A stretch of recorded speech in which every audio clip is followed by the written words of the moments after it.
Hey everyone, and welcome back to the Three Strangers podcast. I am your host, Ryan. I'm Nick. And I'm Bill. And we are here today to talk about Suspiria again.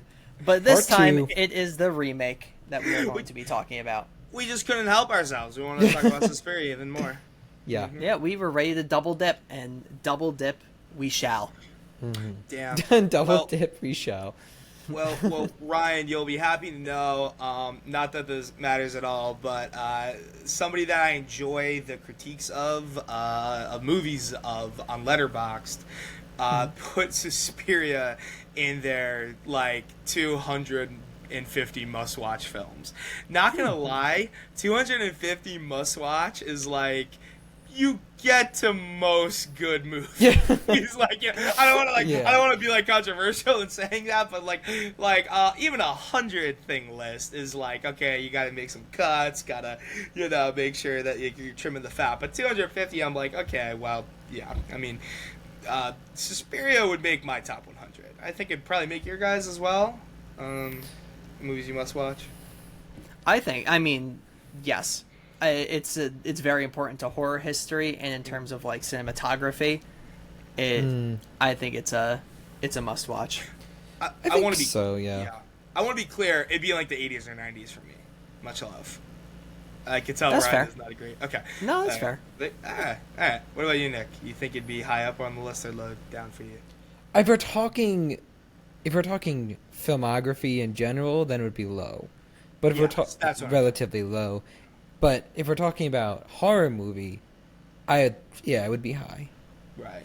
Yeah, I think it both of these movies, really. Right? I mean, I know we've discussed the first film, and now we're discussing the second film. But I think both of these films use so much color theory and videography and cinematography that it would be very hard to look away from these two as examples of how artistic horror movies can be. Yeah, I mean, this kind of fits in the start of art films in terms of for horror movies, not okay. art films in general. Whoa.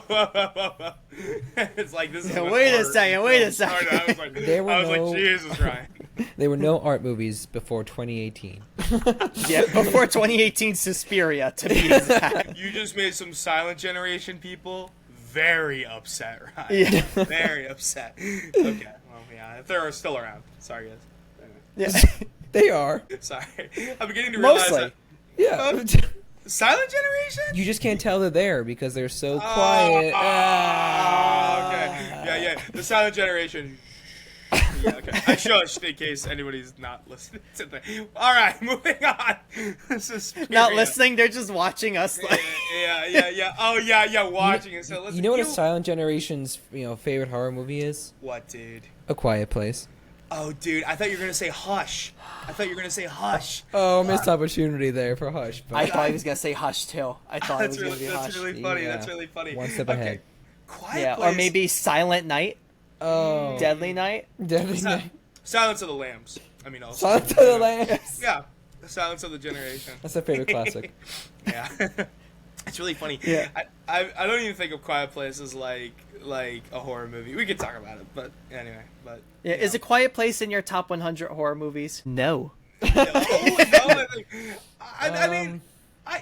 Sorry, I know we're supposed to talk about Suspiria. But, sorry. I mean, that movie was whatever. It was whatever for me. We're coming up in last episode. We discussed this top 100 horror movies list by Variety. Yeah. I don't know if A Quiet Place was on that list. Now, I do not remember, but I have it linked that I could check. Okay. So this has its controversial takes anyway. Yeah. But I think it would hit maybe a bottom 10. Yeah. Maybe for me. It's we could talk about something else, but it's barely a horror movie. I consider it almost like a monster movie, action movie with horrific elements. That's fair. Almost like a Cloverfield style. The original Cloverfield, not Cloverfield Lane, which is a better movie. Which Cloverfield Lane's a good movie. well, it's like literally like a kaiju movie. Like the first one's a kaiju movie, like and then like, well, I mean, it's like found footage. I don't know. We should talk about Cloverfield someday. We haven't, right? That'd be really embarrassing. No, we haven't talked about Okay, Cloverfield. I have some pretty strong opinions on that movie. I'm gonna say not great, but incredibly influential. But we're not here to talk about Cloverfield. Yeah, we're here to talk about Suspiria. Yeah. And thankfully not A Quiet Place right now. I kind of said my thoughts about the remake in the last episode, which if you haven't watched it, you should watch it. It became a full-on waffling session about the top 100 horror films. Yeah. And it's not because like of hatred towards Suspiria. I mean, we all agreed that we like Suspiria. Yeah. That it is pretty influential. And that it deserves to be higher than 99 on the list. Yes. So crazy. But I am scrolling through. I have not seen A Quiet Place. I'm at 19. So if it is somewhere top 20, then there's an issue. Yeah, that's horrific. That's horrific. Which it's not on the list of their top 100 horror movies. Do you have any insight, Ryan? Now I feel like a lot of times, like, okay, like what like defines like a remake, right? Or like what necessitates a remake, right? And something that I think that we are moving away from that's really good is like, well, actually, sorry, now I'm thinking about it. I just recently watched a movie that defies this convention, but movies that are made in a foreign language, like foreign movies that are then remade in the U.S. I think that was a common thing. Obviously, in age, like how many years have passed. This was kind of both, though, right? Yeah. This is like kind of a 2-for-1. What do you guys think about that? Does Suspiria need to get remade? I think if it was a Psycho 1998 remake, I would be pissed. Because it's just a shot-for-shot remake, except instead of Anthony Perkins, we have Vince Vaughn. I love that this, while it is a remake, is also a reimagining of the story. And I think a lot of that has to do with the fact that with Dario Argento films in general, the story's never at the front part of his movies. It's everything else. Whereas this movie really takes a handle on a story and tries to include different elements within it. Like, the original film takes place in Germany. Yeah. Why does it take place in Germany? The dance school's there, That's why we're going to set the movie there. Whereas with this movie, a lot of it is having to do with, like, generational guilt from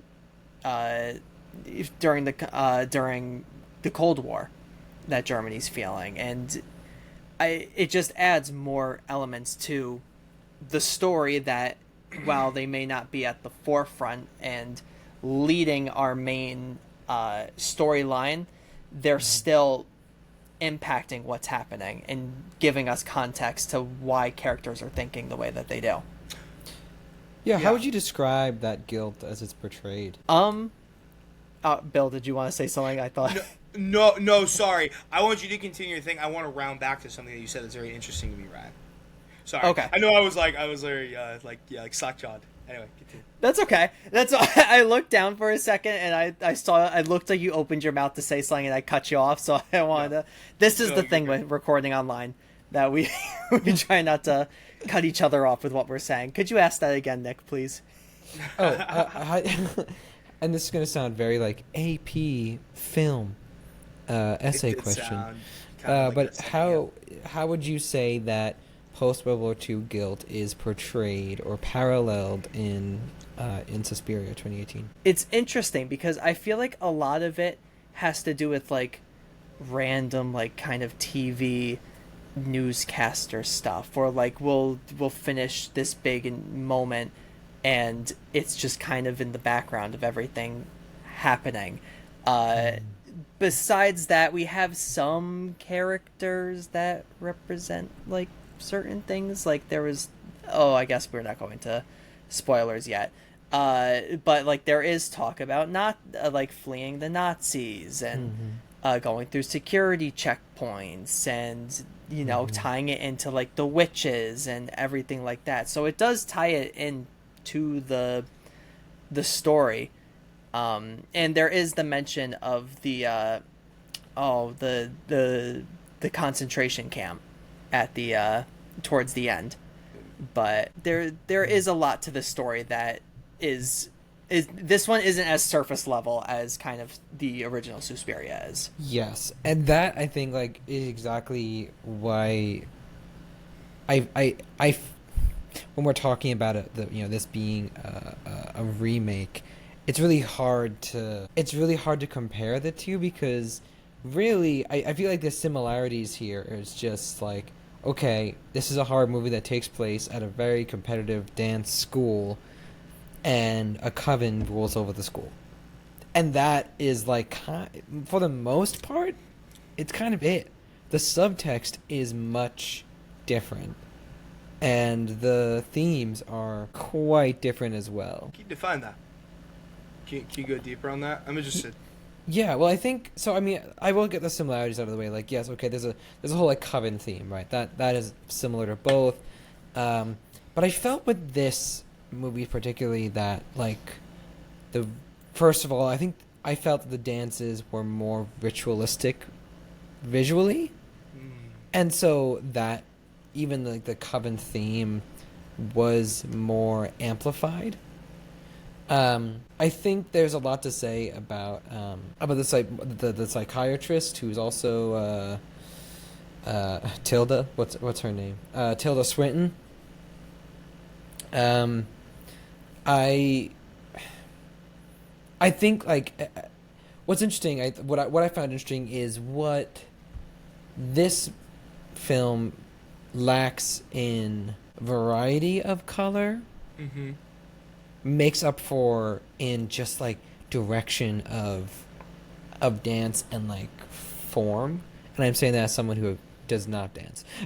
Yeah. So I wish I could describe this more, but there's not the iconic like banner picture of Suspiria, which is one of the DVD covers, is this formation that happens. I feel that is more. It's visually appealing, not visually appealing, like the body horror of it is more specific. And I know I've kind of like rambled now because I totally forget what your question was. No worries. Well, I'm glad you're like, I'm glad we're able to like think about it a whole lot. If you want some more thinking time, Nick, I have something that I want to prod Okay. Ryan about. I want to prod Ryan. Now, don't be scared. Something you said to me was very interesting. That in Dario Argento films, that the story is generally not too important. Mm-hmm. The story is not the main focus. I want to paraphrase what you said. The story is not the main focus. I would say in general that is like I think of like Cat O' Nine Tails, right? Mm-hmm. And sort of like ones where it's like almost like a mystery, kind of, like, and stuff like that. I understand what you're saying about the original Suspiria, but do you believe Dario Argento to not be a director that cares about narrative? Or he's not as concerned with it. Yeah. I don't think he's as concerned with it. I think a lot of what he wants to do is he has these ideas of, I need a character to get to this point so that I could have a raven pluck out this guy's eye and then eat it on screen. For the How visual. are we going to get to this point? For the visual aspect of it, yeah. Yeah, and I'm bringing that up because I just watched Opera again by Dario Argento, which, like, that one is... The story's just so messy. And it's because he just doesn't care about the story. He cares about, like, getting to these big set pieces and everything. Yeah. No, I remember, like, and, like, it's, like, weird because, like, you talk about, like Neo Giallo or, like, Susan Giallo, influences and everything.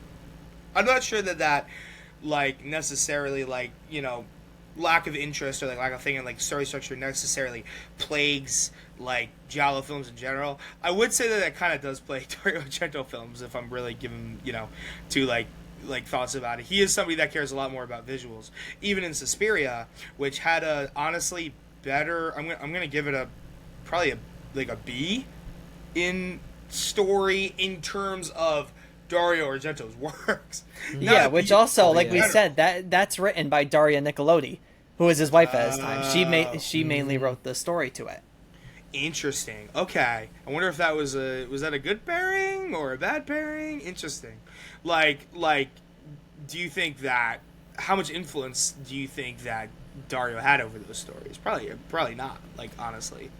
Right? Well, for Suspiria, Daria Nicolodi wrote a lot of it. Okay. She also acts in a lot of his movies. Like we said, she was supposed to act in Suspiria, but she doesn't. But she's in Deep Red. She's in Tenebrae. She's in Opera. You know, even when they weren't together anymore, like, she was still in his movies. Right. In Opera, his new girlfriend is also in the movie, in a small role. His ex-wife still had a bigger role in it. Wow. But, yeah. So, in early Argento, Daria's very important. Whether it be acting or, like, in Suspiria, she writes a lot of the story. Okay. I'm realizing that I really need to rewatch Opera, because there are things here that I'm looking up that I'm deeply interested in. But yeah, okay. Very I love interesting. Opera, like, on my list of Dario Argento movies. I have this on my Letterboxd. I ranked almost all of his movies. There's a few that I haven't watched yet, and it was mostly like his one that isn't a horror film, which is like kind of a comedy a little bit, called the last 5 days in Milan or something like that. But like my top 5 I have right now are Suspiria number 1, Tenebrae 2, Profondo Rosso 3, which is Deep Red, Right. Opera 4, and Dark Glasses, his most recent film, 5. Dang. Yeah. Yeah. It's interesting to kind of like make these comparatives, like, you know, and like what kind of defines Suspiria versus what's going to define the sensibilities of this remake, right? Mm-hmm. What do you guys think about the casting of the remake? I'll let you. I just talked a lot, Nick. I'll let you. Take yeah, this. yeah. I will say, I think I really like Tilda Swinton. Dakota Johnson. I feel like Dakota Johnson has been so shrouded Okay. by 50 Shades of Grey that it's hard for me to watch that in retrospect. Watch this in retrospect. I think I like Chloe Grace Moritz over I forget who it is in the original. But that's it. I mean, I feel like it's more of an ensemble rather than a standout. Besides, besides Helena Marcos and Patricia. That I think it's one of those casts that they build off of each other because they had to. I think it really emphasizes that maybe matriarchal theme that we haven't discussed, that where like it's like feminine power over I think it's like over society, right? That's a society that's trying to become more free, perhaps being paralleled with I'm sorry, this thunderstorm. I don't know if y'all can hear the thunder. But I think I think this film does a really nice job of having that ensemble power, whereas you don't need to rely so much on the individual performance of anyone except the protagonist, because of how much they just all comes together. Yeah. I want to mention here, I want to talk about a quote that the screenplay writer said. So he agreed to work on it. He worked with Luca Guadagnino, which, sorry if I butchered that, I think that's how you say it, before, but he said on writing the film, and so I said to Luca when he asked me would I ever be interested in joining him in this, I did say I will take quite a practical approach if you're okay with that. I would want to know how something like this could happen, how it would work, what the hierarchy of the coven would be. You know, all of those practical questions that normally aren't maybe of interest to a typical horror film, whatever that is, and he was all for it. And so I did quite a lot of research into actual witchcraft and covens, and we did quite a lot of research into the period that it's set in, what was going on in feminist politics and feminist art then, and how were concerns being exploited from the inside out, and how that might look inside of the context of the occult. And so, we did try to ground it in how real people in these fantastical situations might behave. Interesting. That's actually a really interesting sort of thesis. Is that for the 2018 version specifically? Yes, that is what the writer of the 2018 version said. Okay, because I was like, what real people would do in real situations. The 70s Suspiria is not interested in that at all. No. No. What? Yeah. You're telling me the barbed wire? That's not real? The barbed wire that's room? not realistic. Yeah, interesting, right? Because, I'll be real, now that I'm thinking about it, do you guys, there's, both Suspirias feature a coven. Yeah. Do you care about where the coven came from? Do you care? Do you need prequel knowledge of the coven? I'm kind of okay with it. Yeah, I'm kind of okay, picking up kind of where we are and everything. I can understand I would assume that a coven that is interred at a dance academy would have a probably pretty interesting history of it, surrounding it and everything. However, I just I'm good. I can just take that at face value. So while that thesis is interesting, I'm kind of glad that he didn't maybe indulge in okay, if it's it's every kind of thing you can deconstruct and poke and prod and be why is this the way it is, why are things set up the way they are, Mm-hmm. I'm glad that was not the tack taken, because that'd be pretty awkward. Yeah. Yeah. And I also want to mention some things that Guadagnino said. He said that this version was to be set in Berlin circa 1977 and would have as its main theme, in quote, the uncompromising force of motherhood. Whoa. What does that mean? The uncompromising force of motherhood. The uncompromising force of motherhood. Do you believe that Tilda Swinton's so interesting in this, right? Tilda Swinton, I'm a fan, of her. What's it? 3 roles in this movie. Yeah. 3 different roles in this movie. 3 very different roles. Is it working for you guys? As this concept of I have no choice but to ground this film sort of in the faces, how can somebody be, you know what I'm saying, it's almost there's this one person playing many roles, and it's sort of okay, well, obviously that's paralleling a dance academy that's not really what it seems to be, or people that are not really seeming what they are supposed to be. How is that playing for you guys? I guess you explaining it made it more clear to me. Okay. That's what I got. Yeah, a dance is it's not supposed to this dance school is not as it's supposed to be, and therefore it almost justifies and parallels her playing 3 different characters. This character is not who they're supposed to be. Misrepresentation. Yeah, misrepresentation, misinformation. Mm-hmm. I think, which might be, for going deeper, I think that could be a parallel from the post-World War II guilt that you asked about before. This misinformation of things that happened. I think it's a point of time. I think it's a point of life where I keep thinking about misinformation that we receive. And I'm going to say apolitical here, but all the different sources of news that we have, that we're getting misinformation, or the information is different. One headline could be completely different. I feel that this concept parallels the confusion, the misrepresentation intentionally of the film. I think that's what adds to the depth of the writing and the direction for the 2018 version.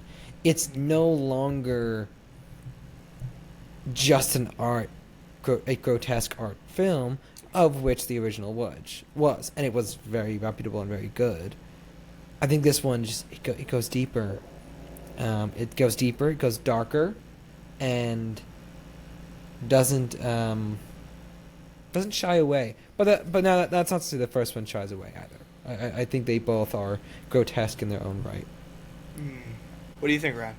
Well, something I wanted to bring up quickly is that I want to say this before I forget, that Guadagnino says that this film is not a remake, but it's an homage. Dude, I kept seeing literature to that effect. That makes so much sense. Sorry, I kept seeing, like, based on, like, it's like Suspiria based on Suspiria. I'm like, no, you're a remake. But then I'm like, but no, you're not really a remake. You have your sensibilities in different places. That's really interesting. Dude, I kept saying that actually makes a lot of sense now. Okay, thank you for putting that in perspective for me. Yeah, it doesn't really even feel like they're trying to make the same kind of movie, and I'm not surprised that they're saying, oh, it's like it's Suspiria, which is but goddamn, isn't that confusing? It's like based on Suspiria, not a remake. It's based on the thing. It's like, well, it's the same, like, circumstances, kind of. Yeah, but adding more to it and, like, changing a lot of things in it. Changing a lot of things, but yeah, you still wouldn't you change a lot of things and, like, things are still a remake. You know what I'm saying? But it is really weird that they're deciding not to label this as a, it's almost like a spiritual successor, but it shares the same name. I don't know. It's really weird, but yeah, it's there, and I think that's part of, like, I like the original more than this one. Sure. There is a lot to like about this movie, and it is very deep. There's a lot to it in terms of, like, the story and its themes and its different analysis of the themes and what the screenplay, like, the screenwriter said, and all the representations of guilt and motherhood, all of these different things all coming to a head. I just love the original. Like, there's such a charm to it that it doesn't need all of those things to be successful. Like, it could just be like, hey, this movie's very pretty. We have some crazy deaths in it. Witches are crazy. The music's awesome. The end. Whereas this one, like, we've been, like, talking about, and I think how you guys, Nick and Belle, have been, like, saying beautifully, all of these different themes and takes that could be taken from this reimagining of a story in 1977 from a director who loves the original and wanted to create something that would have kind of the same emotional impact on others for what the original had on him. I've got a kind of a general question for both of you here, because I think these two films pose a good question.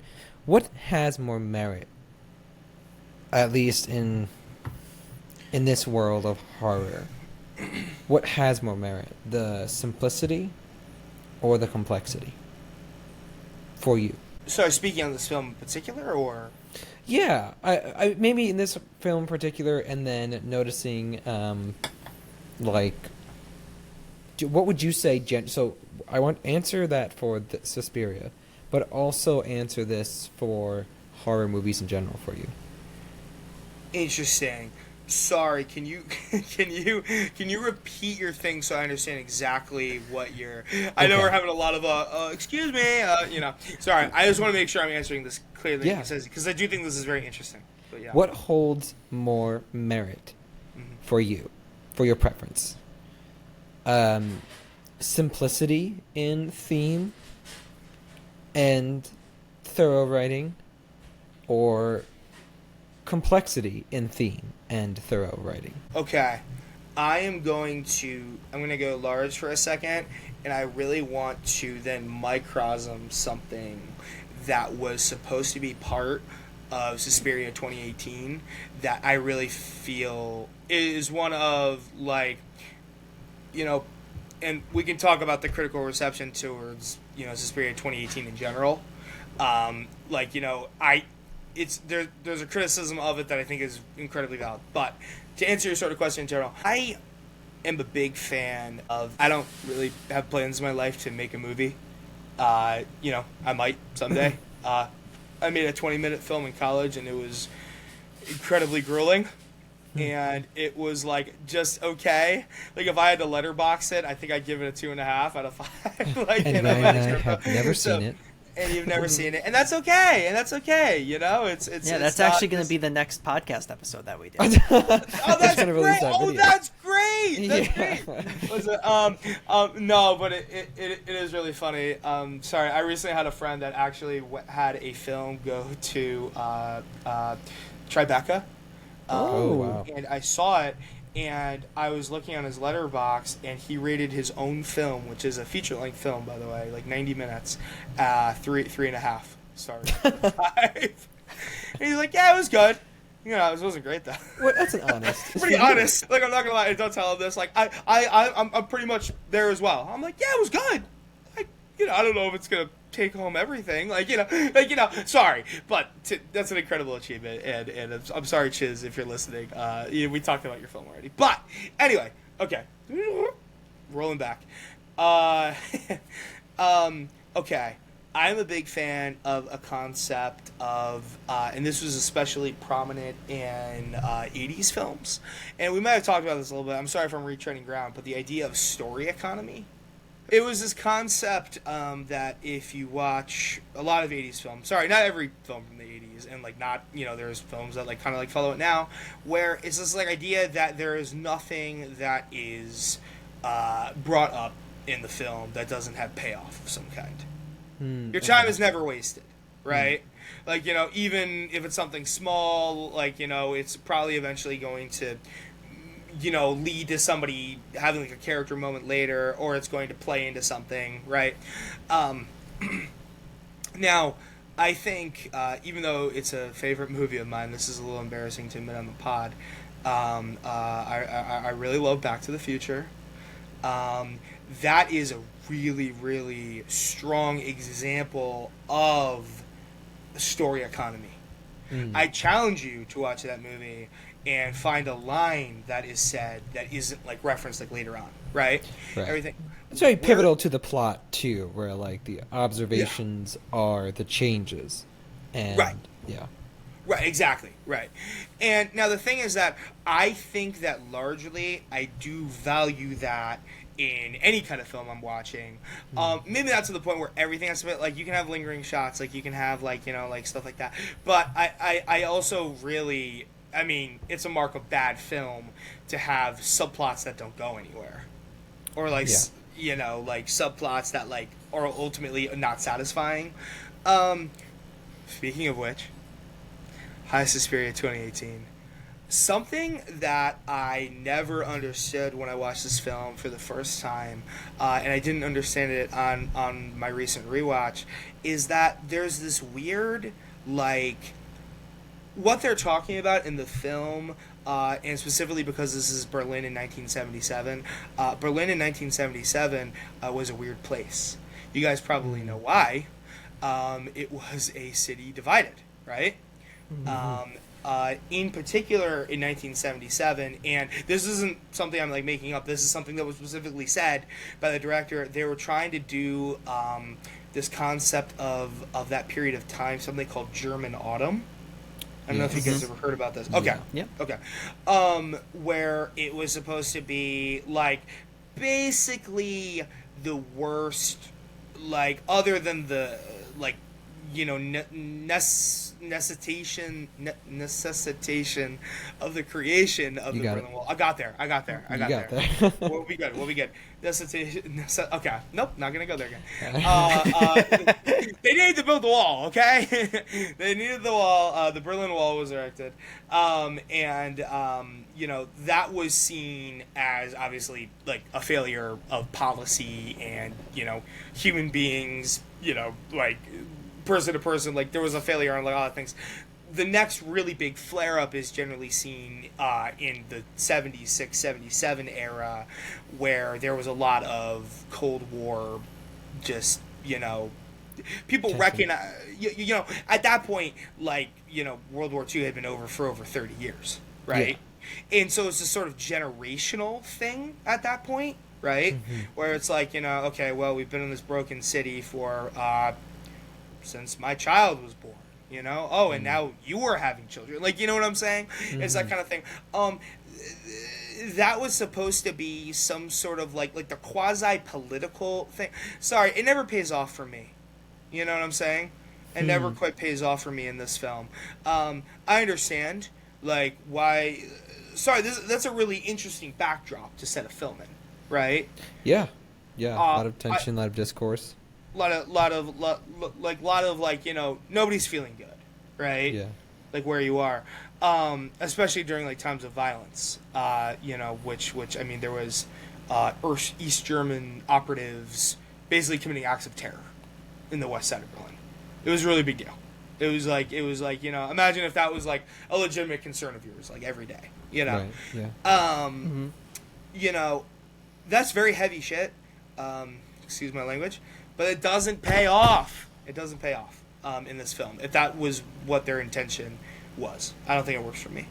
So, I don't know where you guys come on this, but that was a very long thing, by the way. I like how the question was about complexity versus simplicity, and there we have Bill with a very complex answer to the complexity versus simplicity preference. Let's go to Ryan. Oh shit. Okay. And see what he says. I don't get Simple, any more good. time. No. Whoops. No, I think you're right, Bill. I don't mind if a movie wants to explain some things.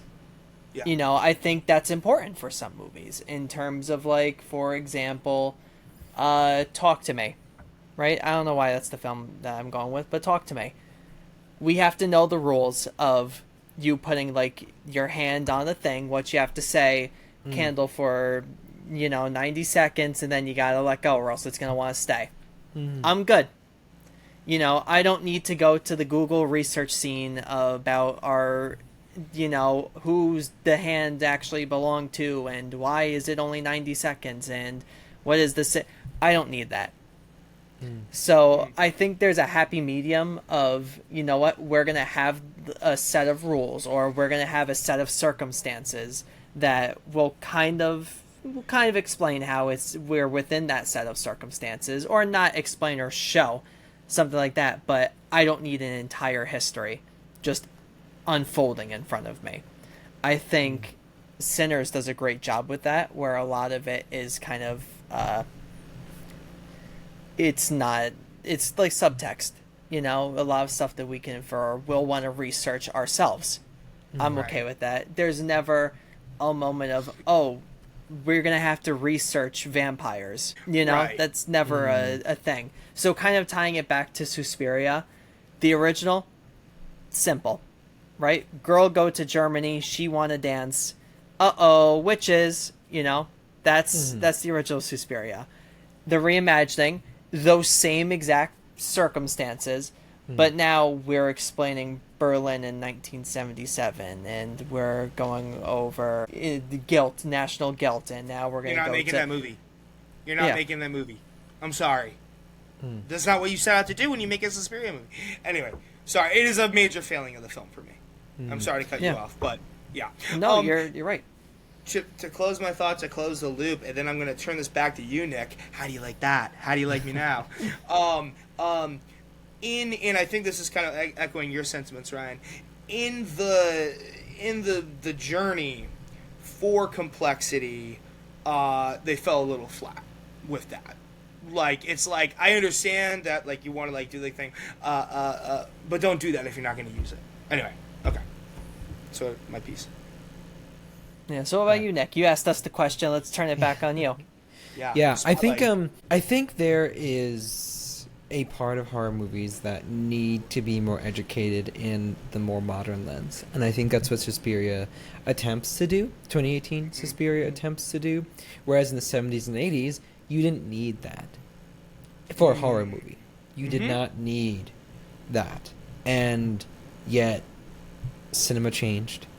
Yep. And horror changed, especially in the I don't know, would y'all say post 2010 horror movie world, Yes. themes have been Yeah. are more complex. And like, and Don't Talk to Me, right? That's still a unique complexity. And Companion, right?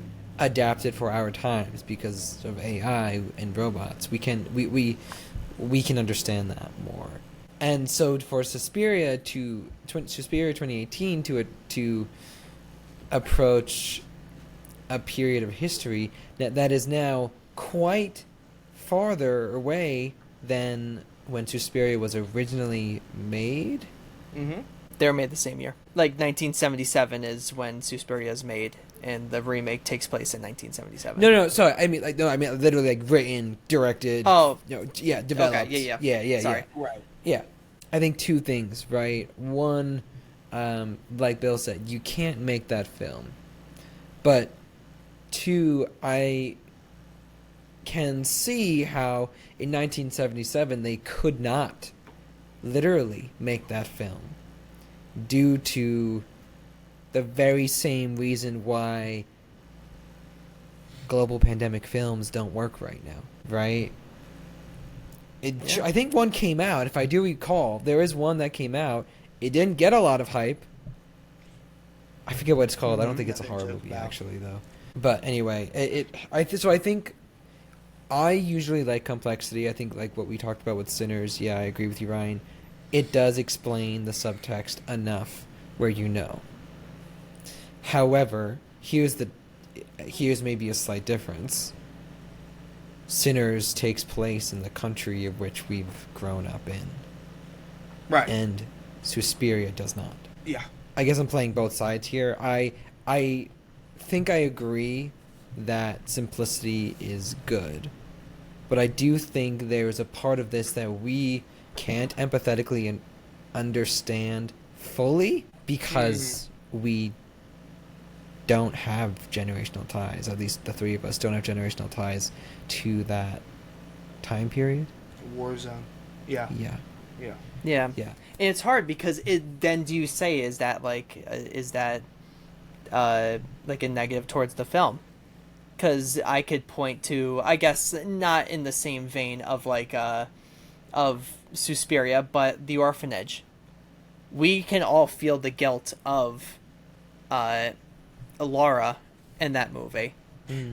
But it takes place in a different country. That takes place in different sets of circumstances. Again, it's not as thematically rich in terms of everything going on story-wise, time period that Suspiria 2018 is set. But what do you think about that?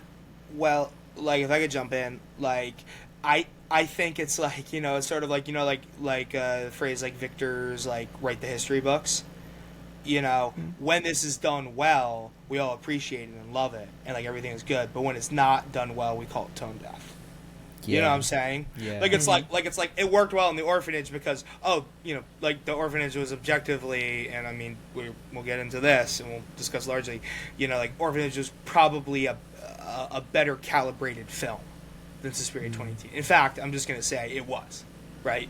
In terms of what it set out to do. As a result, that sort of the tragedy of that worked for us, right? Yeah. Something that's very interesting that I just kind of want to highlight because it's something interesting that you said to me, Nick.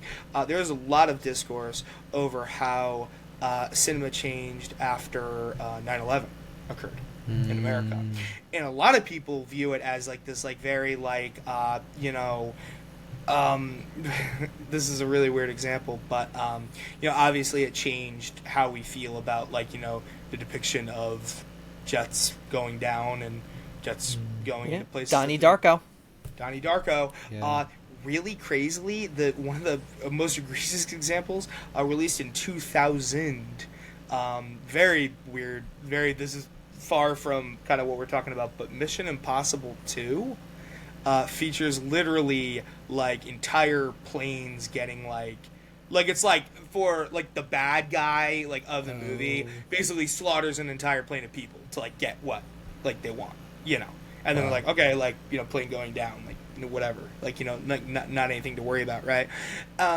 So like I would argue that like while maybe what we're experiencing in the world in general sort of informs you know, the media that we want to consume, right? It's weird because Suspiria 2018 is referencing a time and place that is like archaic except for the people who like lived through it, right? Because you know it's like in 2018 the Berlin Wall had been down for over 20 years, right? And I'm not saying that there's other problems, but it's like asking like it's like okay like you know like even if I was like somebody who was like you know like okay like I am a German person, let me go like see like Suspiria and the thing. It's like okay, you're referencing something that happened 20 years ago. You're referencing something that happened you know that ended with something that I understand to have happened like you know like in 2018 over 20 years ago, and then you're also asking me to extrapolate that onto generational stuff that would be affecting people in the 70s from the 40s. That's incredibly complex. You want to talk about story complexity, like you know that's incredibly complex, and it just doesn't land. I just don't think it lands. I just don't think it lands. And what a shame, right? You know, what a shame. It's interesting though because like you know I think that we might be able to like it's like we understand in America to you know for I don't for our probably mostly American listening audience, you know we can understand that you know what happened during like the Vietnam War was you know that was the subject of a ton of films and a ton of things, and it really that's largely people say like that failure and sort of like everything that was happening politically and just a general kind of thing. That's what made cinema like so like dark and like you know most significantly Apocalypse Now, right? Right. Apocalypse Now, Taxi Driver, like things like that. Like it's like people really gravitated towards like grittier stuff like at that time. Like we can understand maybe how people were feeling at the time. We didn't live through that though.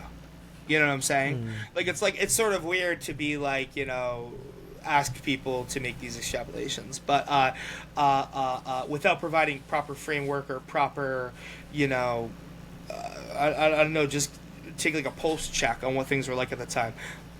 Suspiria is not interested in doing that. And I know we spent a lot of time talking about that, but I think it's really important. I also want to say that that's a critique that many people have made. I'm not coming out of this like, you know, I'm not like, you know, like this isn't big brain, like, you know, like, oh, like that didn't work. It's like, no, that's, you know, it's weird to say you're going to have your movie be concerned with that and then it just doesn't quite get there. So, interesting to me. Can I ask you guys a question? Sure. Yeah. Have you guys seen... Can't. On the podcast. All right. Okay. Yeah. The thing. So anyway, thank you guys. Always remember. Always remember. Don't try to set your movies. I don't know. Well, continue. Have you guys ever seen Pan's Labyrinth? Of course. I have not. Oh, damn, Nick! Really? I know. I say Pan's this is the thing Labyrinth. about me. I just don't. I need to. I am constantly building my watch list. My watch list and my diary in letterbox terms, but no, I haven't. But I know I do know about Pan's Labyrinth, though. Okay, now I feel like I know. Given our conversation, I feel like I know where you're gonna go with this, Ryan. But yeah, no, go ahead. I was gonna say, does the story of Pan's Labyrinth affect you more than the story of Suspiria does, in terms of time period and everything? Yeah. No, that is true of It's true, and sorry, not to kind of go back to a thing or sort of like a cop out, because it's done well, like even if it's not completely like working all the time, you know. But it's so weird. World War II stuff is, and I know we're like getting off like the rails maybe a little bit, but like World War II stuff is so like there has been so much like.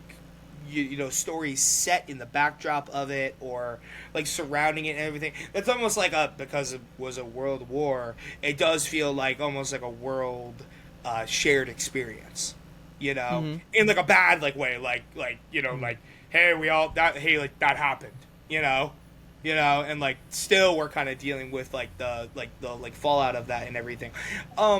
So I don't think it's hard, and I know Guillermo del Toro as a person. You know, I didn't. Dude, I'll be so real. It wasn't until I watched Guillermo del Toro's Pinocchio that I was like, oh my god.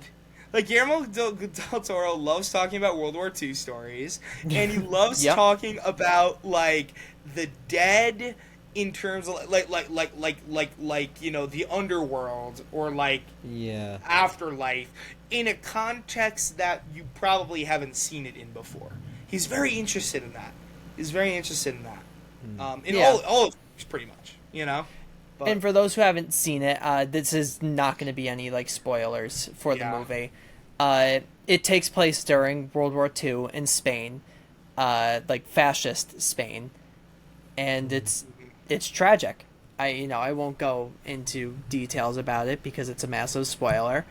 But kind of like what Bill said and what everyone says, I feel more for that story in Pan's Labyrinth than I do for Suspiria, 2018.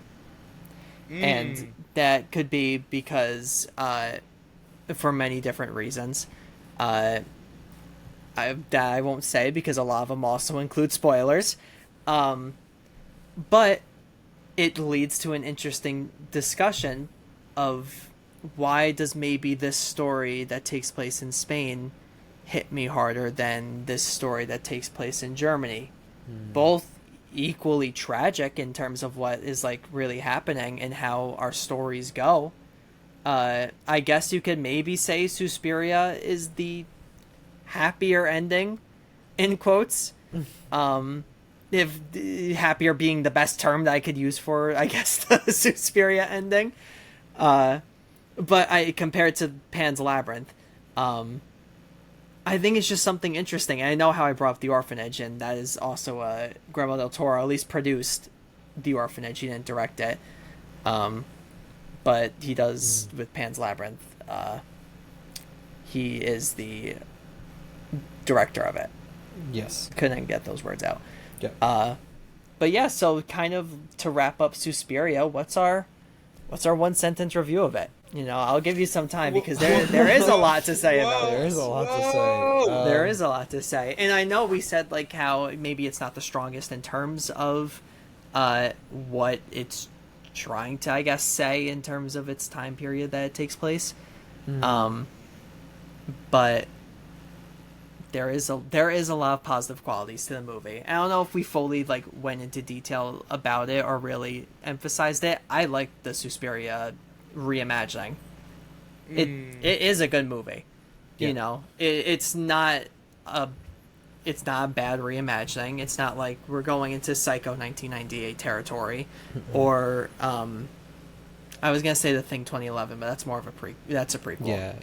But yeah, that's not a remake. Weirdly. yeah, although it's called The Thing, so Which is crazy. But in terms of my one sentence review of the 2018 Suspiria, I would say, I'm trying to word this. I almost said something that was like, oh, then maybe let's not word it like that. We'll say, How much will we have to cancel you? But anyway, yeah, continue.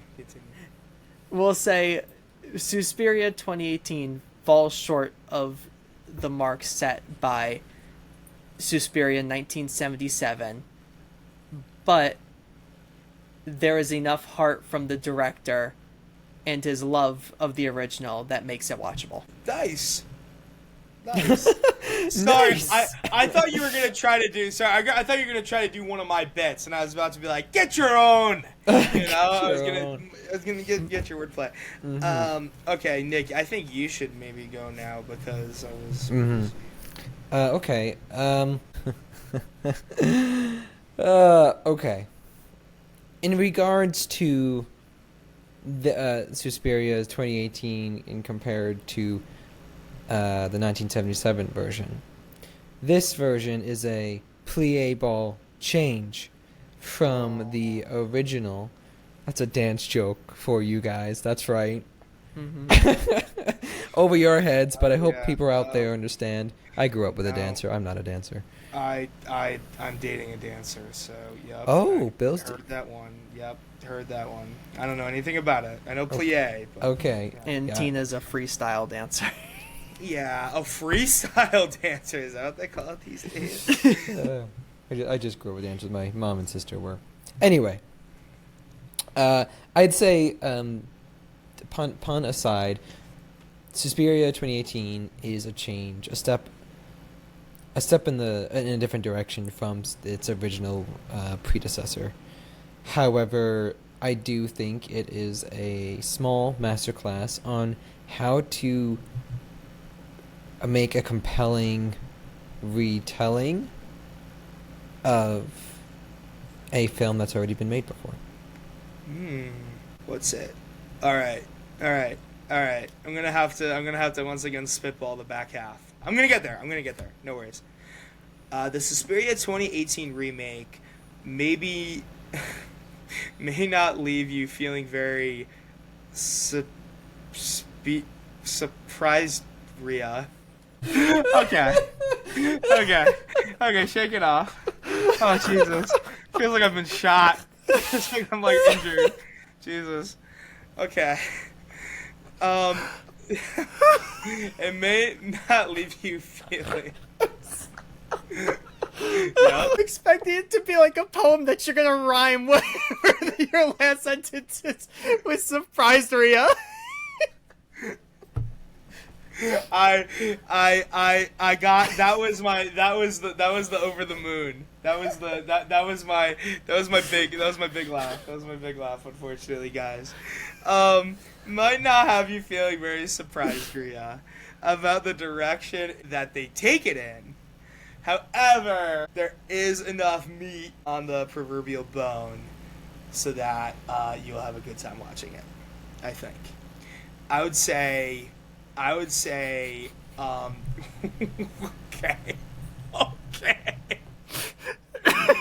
We're not going to recover from this. I give it a light recommend. Yeah. Can somebody else speak, please? Jesus Christ. With that being said, thank you everyone for watching this episode of the podcast. Just kill me. Just put me out of my suffering.